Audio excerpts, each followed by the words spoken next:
Okay, guys, this is the story of my life, part five. And yeah, that's when I was working in the shop one day. I started in the shelter processing my paper. So I started in the shop one day. The lady came to me. I was outside in the phone and in my shop. When she came to do her hair, she told me, "Oh, I'm a lawyer. I know how to.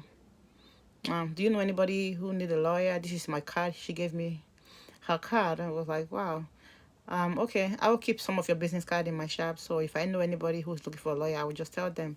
She was like, "Yeah, I was just doing this abuse case, and then the lady got paper. Do you know people can get green card from abuse case?"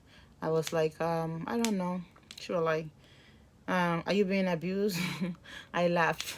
I was like, not really, I'm not abused. I know a friend that's been abused. So I didn't want to tell a lawyer that I was the one because I have to put a smile in my face. Anybody in that shop did not know. Very few people know what I went through behind closed door. I'm crying and dying and suffering. But when I come to the shop, I put it on the smile face, and I play a lot. I'm a very playful person. So, and I called the lawyer when she left. Talking to somebody's face is not different from talking on the phone. It's different from talking on the phone. I call her. I said, "What if I told you I was the one being abused and I have proof of it? And what do you have to say?" She was like, "What? You being abused? No, stop lying, Josephine." I said, "Yeah, I'm the one. I'm not talking about a friend. I'm the one that is being abused. And how can you help me?" She was like, "What? You can prove this?" I was like, "I can prove it." She said, "What is your proof? You have to have police report. You have to have proof. You have to have pictures. You have to have this." I said, "Well, I have a book of police reports. I have a lot." So the lawyer said, "Okay." So I told my brother. The lawyer said, "Well, next time I come, we're going to talk about it." So I told my brother. When I told my brother was like, "Well, I don't know about that. You came through Canada. You didn't come to United States with a visa. I don't think you can do that." I told my brother, I said, "Yeah, the lawyer said you're able to get a green card. You're able to get a green card through abuse case. So by the time I'm saying that, me and my husband got married. After I went to Babyland, everybody was mad at me. How did you get out from domestic violence shelter and go to marry a husband?" And then I said, well, I really don't know, but it just happened. And, it's the father of my kids. I didn't want to take the kids away from their dad. He loved his kids. He loved his kids. He will not abuse his kids, but he will abuse me. I think if you love your kids, someone that gave you those kids, you should love them. You should love the mother of your kids. So now, me and the lawyer started talking, and the lawyer said, "Okay, I'm gonna come." Then when the lawyer come, I started giving the lawyers my document. I started giving the lawyer. She started asking me to write my story. Little by little, we will write my story like 2 times in a week. She will call me. "Do you have time?" I say, "Yes." It'll be 2 hours on the phone. We'll write my story. She was writing my story down. And then when she asked me for police reports, I called Miss Nicole. She's the police head of the senior of the police in East Orange, police officer. So I called Miss Nicole. I said, "Miss Nicole, I know you are mad at me that I went to get married to my husband, but if you can please help me with this police report. I'm about to get my green card." And Miss Nicole said, "Josephine, every time you leave this husband, you keep going back, and I don't want your girls to grow up thinking it's okay for the men to abuse you." I said, "Yes, Miss Nicole, I know that. So can you just help me this time to get police report so I can get my paper so I can finally leave?" And then Miss Nicole said, "Okay, I'll help you." So Miss Nicole took me into the police department. When she print out police report from my husband, it was like almost 200 pages of police reports. That's when I get to find out that what kind of husband do I have. She was like, "I'm not only gonna give you a police report from you from the time you know him. I'm gonna give you a police report from previous girlfriend that he had, from previous stuff that he does, that he did already to the police, that he fought the police, he fight over parking lots, he do all kind of stuff." So when Minister Nicole took me in, I started printing the police report out. I was like, "Yeah, Josephine, look, this is your police report, and this is the man you married, Fennel Charles." He print everything about that man from the first time he came to America. He got in trouble. Miss Nicole print everything out for me. So, and she put a seal on it. I was like, "Oh, thank you, Mrs. Okay, well, if I help you with this, please don't mess it up, and please look at your girls. Christabel is not happy. Kiana is not happy that they are seeing this, and if you let them grow up like that, the girls are going to think it's okay for the men to abuse you." So then I took the police report. I gave it to Miss Nicole. When I gave it to her, Gatre, I know her, my lawyer. When I gave her the police report, she was like, "What? All this? Josephine?" I was like, "Mm-hmm. Yeah, that's me. I married that man." She couldn't believe her eyes. What she was saying, she was shocked. She was like, "What? All this? So you made this your husband? Oh my God. So you had..." She was like, "God, your case is good. Your case is too good that you're going to get your green card. And if you get your green card, you're going to be a motivational speaker of domestic violence." And I said, "Okay. And you're going to write a book?" I was like, "Yeah, I'm going to write a book about my life. I just want to be done first, right?" So we started writing my story every week, like 2 times in a week, started writing my story. So now we put the case together, police report, all the story, all the proof, all the bruises together. And yeah, I went to the hospital and get the hospital incident report. I went to police everywhere. I was able to provide everything. When we gave it to immigration, they granted me a visa to stay in this country for 3 years. That there was one that's called VAWA case. There's one that calls it went to green card straight. It's two cases. When she applied for both, the immigration gave it to me. Everything I applied for, the immigration gave it to me. When they gave me that, finally now I can do my driver license in the US. So I started doing my driver license in the US. When I started doing my driver license, I was able to put my car in my name. So I tell my husband I want to register the car in my name. He was like, "No, then you can have access to the car." So one time we fight taxes. He fight taxes separate. I said, "Why don't you file your tax so that you can use it to buy your car so I can have my car back?" So when he buy his car, he was able to let me give me my car keys and put his car on his name. So then after that, we present my case to the lawyer. I got approved for everything, and I have a driver license. I have a work permit. I'm about to get a regular job. You know, guys, I was so happy. So my life was going great. So I was still inside the abuse, back and forth, back and forth. So after that, I went to put restraining order on my husband, and I left, and then we came back together. I left 10 times. I have restraining order, I think 7 times. So I'll go to court. I will make a permanent restraining order, but not for long. He will come back. He will beg me, "Baby, I'm sorry. I love you. I will never do it again." You know, he went to this church and talked to the pastor. The pastor was like, "No, we need marriage counseling." So we need marriage counseling. We did marriage counseling for a while. But after some time, my husband started going to the marriage counseling. So in Africa, they don't believe in when your husband is beating you, you can leave. They think it's for better for worse. That's how I was there. Better for worse. You know, when you marry, you have to listen to your husband. Mind you, I can't leave because I already have a daughter that I'm married. It's my second marriage and I don't want to leave. So I had to bear it. I have to stay there. I don't want people to laugh at me. I don't want people to think I'm the bad one, that I can't stay in one place, you know? So I was there and dropped the restraining order, pick it up, drop it. So my friend Zatori, she went out of state, she left. When she left, and I was like, well, one day I'm gonna move out, but I had the shop, so the shop was holding me from moving. So finally, 2016, I was able to get my green card, guys. When I get my green card, the first thing was to go home and go to my mother's grave. When I was pregnant with Sasha, 2010, no, 2009, Sasha, my mom passed away. I was not able to go to my mom's funeral because I didn't have a green card. My mom keeps saying, "Come home. You have a house home." I have a house back home, two house. When I was in Europe, I was able to build that. When I was working so hard in America, I was still able to build another one. So I have two house in Benin City, Edo State, Nigeria, where I came from. So my mom keeps saying, "Come home, come home. You have two house. Bring the kids home." So I couldn't go. Suddenly she passed away, and send money for the burial. So I wanted to, after I get my green card 2016, I wanted to take my kids to go visit Nigeria and visit my mom's grave.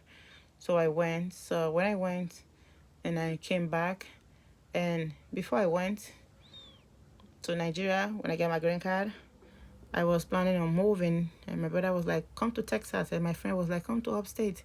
I didn't know where to choose, but when I talked to my brother, he said you have to have money for rent, this and that. And mind you, I'm living with 5 kids. And then 5 kids, I didn't know where to start from. It was very hard. So my friend told me, "Oh, come here. They have DV, domestic violence place. They can help you. They have a shelter. They have a lot of stuff here." You know, so I moved with my friend. So and I listened to my friend, but I didn't go to Texas. I was gonna go to Texas or Maryland or somewhere to get away. So I went to Nigeria and I came back. "Oh no, guys, sorry." before I went to Nigeria, I had a restraining order on my husband. I took it off. So when I took out the restraining order, I end up having sex with him again, and then I end up getting pregnant with China. I had IUD for 5 years. Since I broke up with my husband, it was time for me to like remove it and put another one in. So when I remove it, I end up sleeping with my husband and getting pregnant for China. That's how come China was born. So I was like, no, I'm not having this baby. I'm not ready to have another baby right now. I'm going to have an abortion. I'm going to take it out. So my husband went to tell the pastor of the church where I was going in New Jersey. He told the pastor that I was going to take the baby out. And the pastor called me like, you're killing his soul. You're married. You need marriage counseling. That was why I was like, I wanted to take it out. I was so close. I went to Bethesda Hospital to go abort the baby. They was like, well, you gotta wait some more, and then when you come back, Medicaid don't pay for it. No, I didn't have Medicaid then. I think, yeah, I didn't have Medicaid then. So now I was like, my pastor called me every time to talk to me. Don't abort this baby. Don't take it out. That's killing of a soul. It's not good. So I ended up living a baby and having a baby. So after having a baby, that's when we went to Nigeria. China was 4 months. So when I took my kids home to go see my family back home and visit my mom's grave. So then when we come back, I was planning on selling the shop. So I saw the shop for this girl called Esua. So I let the shop go. When I was home, I sold the shop for her, so she was able to send me money, some money to finish my project back home. So I finished the house back home. That's another story I will tell you guys later. So I finished the house, and when I came back, I was ready to call it a day. I have reached any order already. And then my husband didn't think I was able to leave that shop one day. The only thing that kept me in that marriage relationship, abusive relationship for 17 years, is because I had a business in New Jersey. I had a shop. That was my whole life. All my life I spent in New Jersey. I spent 17 years. My friends, my family, everything, everybody is in New Jersey. I didn't just want to pick up and leave. My husband would never think that I was able to sell that shop and leave and move out of state. That was the only thing holding me. So I have it in mind to sell the shop, and this girl, this is what I was reading, and then she paid me for the shop, and I sold the shop to her. So he knows that I sold the shop. So then I was going to school for EKG and phlebotomy. I finished my school, I packed up, and I came upstairs, and I put my stuff in the storage. And I get to Miss Michelle, Miss Judy, Miss everybody in the shelter, tell them my story. And then they were able to help me get a place, get welfare, food stamp and stuff like that, so that me and my kids can have food and have a place to stay. After that, after by 6 months, I started looking for a job. I find a job and I started working and was staying in Avoca, and then we moved to Connie. So yeah, guys, that's the story of my life. So I left domestic violence. So my husband still keep on calling me, tracking me down. That was why the reason why my Facebook was private for a very long time, and everything about me was private. My location was private. But since I left from New Jersey, I left it's like from New Jersey to where I am right now is 4 hours. So I was able to leave and take my kids, and I left. Before I leave, I went to court for custody of the kids. I applied for custody of the kids and child support. So my husband said I'm not taking the kids anywhere. He doesn't want me to leave. And then they asked my husband, what kind of job do you do? Do you have a place where you're going to keep these kids? He said, no. He said, well, I'm going to rent a house. I'm going to get a job. And then the job said to him, so now you go with the kids to wherever you want to go. Every time you move, you let us know this is where I am. And they tell my husband, get a job and get an apartment. If you are able to keep this together, you're going to come back for share of custody with your wife. I'm still not divorced, guys. I filed for divorce already. So now I left with the kids and I came up here. So, and yeah, I still have restraining orders. I'm talking to you right now. I'm not taking that. That's permanent restraining order. I tried to remove the restraining order. The judge was like, this is critical. It was him and the state. Every time when I have bruises in my eyes, that picture I show you guys, he stayed in jail for like 3 months. His family was very scared he was going to get deported to Haiti, and I didn't want that to happen. I don't want to be the reason why he get deported. He had bad record already from previous relationship, and then from back home, everybody know he's bad. So I don't want to get someone else's case deported to Haiti. So the best thing for me to do is to leave. So I went to the court. The judge was like, no, I'm not removing this restraining order permanently. You guys cannot be together. You can't be together. It can lead to death. So much have happened all these years. You guys have been together. So this relationship, this court is making this restraining order permanent, and it can never be released because you guys cannot be together. So then that was why I applied for child support. I took the kids and I left, and then so when I came, and the kids started going to school. Everywhere I go, I have to give them the custody paper and the restraining order paper from school. So that's how come I move up here. And then that's how come I've been staying up here. So we working, trying to survive with the kids. Thank God for the government. They gave us food stamp. They're able to Section 8. When I got here, I got Section 8. And yeah, they helped me with half of my rent. And then yes, we've been here. So I started doing TikTok, guys. When I TikTok, I used to think it's for kids. My kids used to do it. So and when the coronavirus happened, I see that people was doing it. It was keeping me busy. I started watching people videos, and when I started watching people video, I was like, huh. How about if I started doing TikTok? My kids was like, no, you're not doing TikTok. That's for kids. I was like, okay, watch me. And I was doing TikTok, my kids didn't like it. They don't want me to do TikTok. The two other ones didn't want me. They was embarrassed, about me doing TikTok. Well, I don't care. Me being playful too much, watching people, I want people to watch me too. I'm not only gonna be watching you guys on TikTok. I was like, watch me. I'm doing TikTok. My dad would be like, oh, mom, stop. I'd be like, well, sorry guys, this is the life now. I love TikTok, and that's why I started doing TikTok, and TikTok make me happy. People make fun of me on TikTok a lot. They talk about me, but they don't know what I'm going through. They don't know what I've been through, and they still don't know what I'm going through. But I laugh a lot. I don't mind. They hate people. They hate on me. They bully me. They bully my kids. They talk a lot. They talk about their shoes, their clothes, what they're wearing. They talk about our house is dirty and stuff like that. I don't mind. I'm very happy right now. I'm alive. I was able to take my kids and get her from the abusive relationship, so I'm happy. No matter what the case is, stay happy. And it could have been worse. I could have been dead all that time. There was one time my husband sent somebody to my house to break in the door, and then I called the police. The police came. They put us in a hotel. There's a lot, guys. If I can say it all right here, this is the last part, and I will be having my book coming out. You will see it all in the book. The book is gonna be called "The Story of My Life," the story of Josephine life. That's the book is gonna be called. So, guys, this is the last part I'm gonna tell you here, and the other part is gonna be put in the book. Yes, guys, I think I was able to cover some of the part of the details. Some I forgot, but everything's in the book. It's gonna be in the book, guys. My book is gonna come out. I need a writer. I need a sponsor, guys. If you listen to my story and you feel like I can speak and be a motivational speaker, or you want to help me to sponsor my book, please reach out to me.